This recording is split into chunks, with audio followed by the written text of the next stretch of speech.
Hair is often a point of contention and annoyance. We always seem to want something other than the hair we were born with. We spend hundreds of dollars and countless hours trying to wrestle it into how we really want it to look. If it's curly, we wish it were straight. If it's straight, we wish it was curly. If it's thick, we wish it were thinner, and the list goes on. These wishes were no different for me as a little girl. My hair explodes from my head in an untamable wild mane of bouncy curls. It has been this way since I was a baby, and I have hated it as long as I can remember. Much of my childhood was hair trial and error, because my hair does not really adhere to any set of hair care rules. When I was 12, we had to essentially shave it off because it got so tangled and matted together that it formed dreads. I relaxed my hair, wore it in braids of all kinds, and eventually learned to straighten it at home.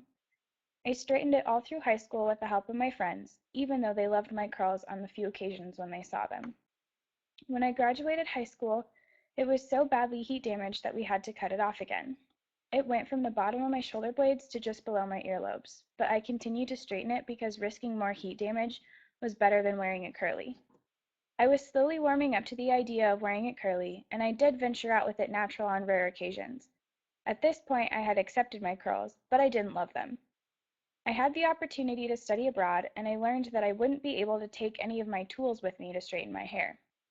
I decided to wear it curly for the 3 weeks I was in Ireland, and I got such an overwhelmingly positive response that I finally learned to love my curly hair. Locals in Ireland loved my hair. They came up to me to tell me how pretty they thought I was, how much they loved my hair, and the pride I must have for my heritage since I wore it natural.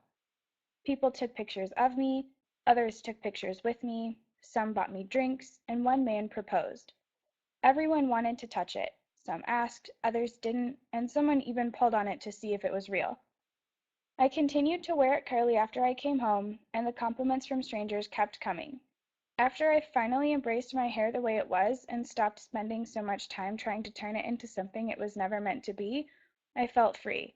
It was incredibly powerful to love my hair the way it was, and while I still enjoy straightening it sometimes, you'll see me with curls more often than not. Through this experience, I learned that unique attributes, be they physical or of personality, are often an individual's greatest challenge to self-acceptance. But finding this sort of peace is worth the battle, because loving yourself and all of your unique qualities is refreshing.